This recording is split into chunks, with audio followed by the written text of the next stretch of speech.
আর ওরা যদি প্যারামিলিটারির ফৌজ দেখাতে চায়, ব্রিটিশদের পাচাটা দালালগুলো যদি আমার আপনার অধিকারকে কাটতে চায়, মিলিটারি ফৌজ দিয়ে যদি ভয় দেখাতে চায়, ওদের চোখে চোখ রেখে বলে দিন, तादाद भी तुम्हारा है और ये लश्कर भी तुम्हारा, तुम झूठ को सच लिख दो, ये अखबार भी तुम्हारा है। मैं जानता हूं कि अंधेरा बहुत है, लेकिन इस अंधेरे की जिगर को चीर के एक ना एक दिन एक नूर जरूर आएगा। अगर तुम इंग्रेज बनना चाहते हो तो भगत सिंह भी जरूर आएगा, भगत सिंह भी जरूर आएगा। ওরা যদি ইংরেজ হতে চায়, এটি পশ্চিম বাংলা, এই বাংলা সুভাষের বাংলা, মাস্টারদার বাংলা, ক্ষুদিরামের বাংলা। এ বাংলার বীর বিপ্লবীরা, ওদের বাপ ঠাকুরদা যারা ইংরেজের দালালি করেছিল, তাদের লাশ মেরে কলকাতা থেকে ভাগিয়ে দিল্লিতে পাঠিয়েছিল। আবার দিল্লি থেকে আসছে, বাংলার মানুষ বলা শুরু করেছে। ওই গানটা শুনেছিলেন না, তুমকো ঠেরো পরদেশি সাথ ক্যা নিভাओगी? শুনেছেন তো গানটা? বাংলার মানুষ বলছে, তুম তো ঠেরো পরদেশি সাথ ক্যা নিভাओगे, सुबह पहले गाड़ी से 4 তারিখের পরে तुम तो निकल जाओगी।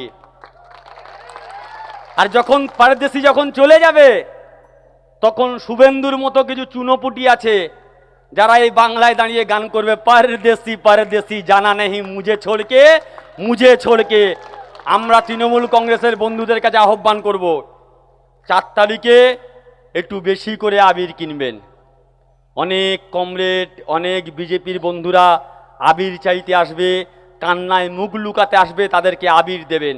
এবং এটা আমার কানে খবর পাচ্ছি, আমি যখন এসছি আমার অনেক পুরনো সিপিএমের বন্ধুরা ফোন করেছে। আমি বললাম, ক্যান্ডিডেট কেমন আমাদের? বলছে আর যাই পারে হোক, লোকটা ভালো কাজ করেছে। সিপিএম বলছে লোকটা ভালো কাজ করেছে, তার মানে এটা বুঝে নিতে অসুবিধা হয় না।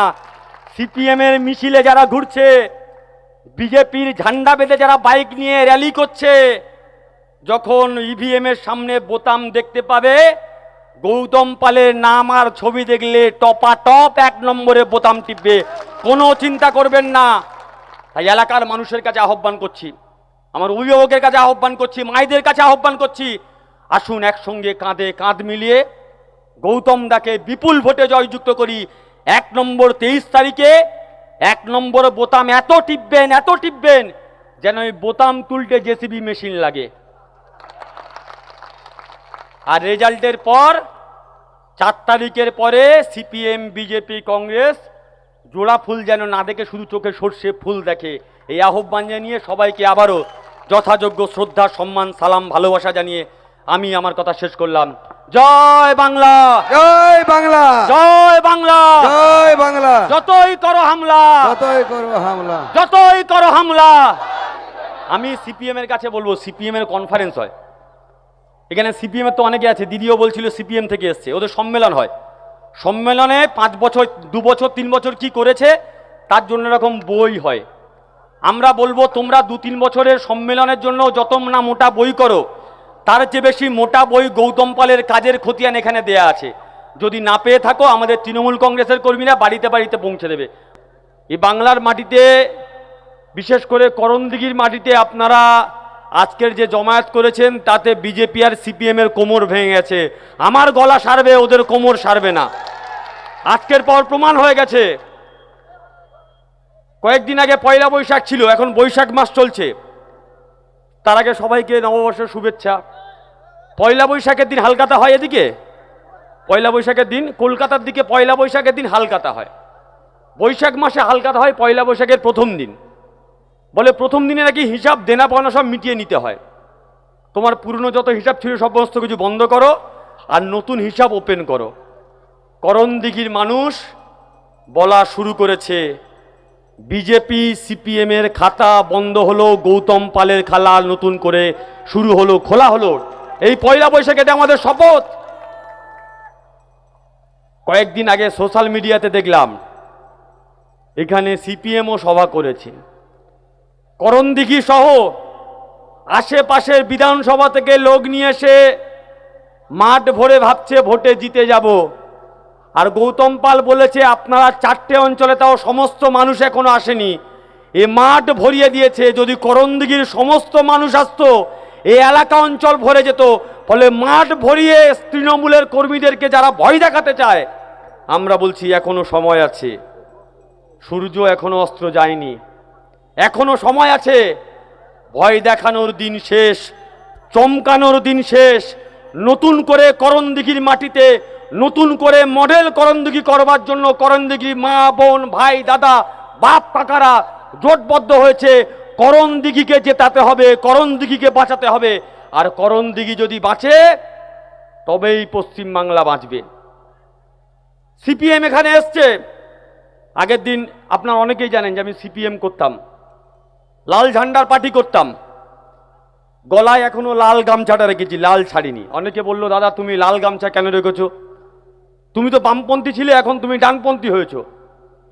আমরা এই এলাকার যারা সিপিএম এর বন্ধু আছেন, বিনয়ের সঙ্গে অনুরোধ করব, আপনি যে বামপন্থার কথা ভাবেন আর মোহাম্মদ সেলিম আর হাজী শাহাবুদ্দিনরা যে বামপন্থার কথা বলে, দুটোর মধ্যে আকাশ পাতাল পার্থক্য আছে। আপনার বামপন্থা হচ্ছে দুবেলা দুমুঠো পেট ভরে খাবার, আপনার বামপন্থা হচ্ছে গরিব মানুষের বেঁচে থাকার অধিকার। আর সেলিম বাবু আর শাহাবুদ্দিন বাবুদের বামপন্থা হচ্ছে এসি ঘর থেকে বেরোবো না, এসি গাড়ি থেকে নড়বো না, আর নিজের সন্তানের জন্য ইংলিশ মিডিয়াম স্কুল খুলে ইংলিশ মিডিয়াম স্কুল ছাড়া অন্য কোথাও পড়াবো না। কোনো সমস্যা হলে শিলিগুড়ি নেউটিয়াতে গিয়ে ভর্তি করব, সরকারি হসপিটালে যাব না। কোনটি আসল বামপন্থা? এরা যারা বামপন্থার কথা বলে, এরা আসলে বামপন্থার নাম করে ভোগপন্থাতে বিশ্বাস করেছে।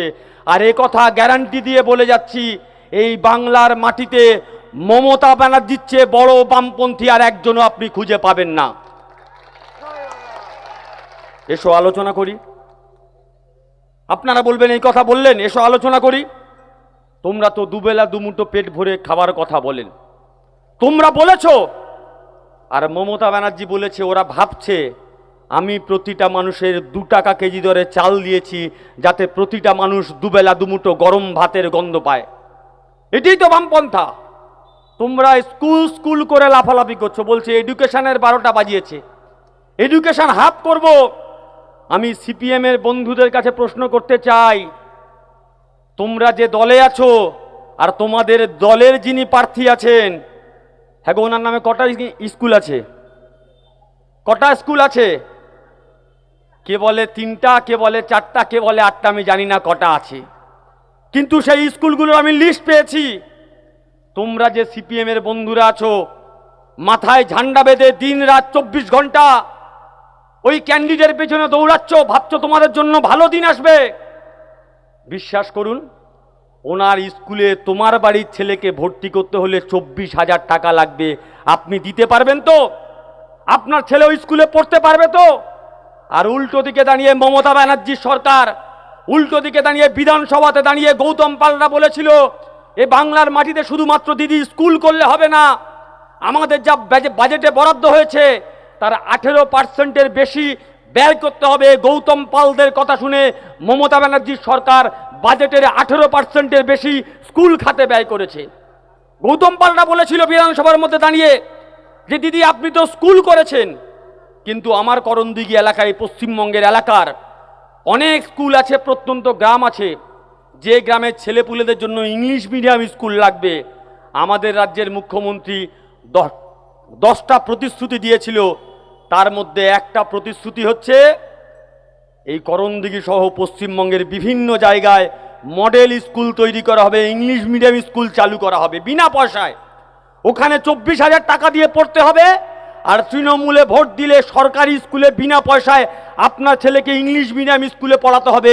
এতে গৌতম পালদের গ্যারান্টি, এটাই মমতা ব্যানার্জির গ্যারান্টি, এতে তৃণমূলের গ্যারান্টি।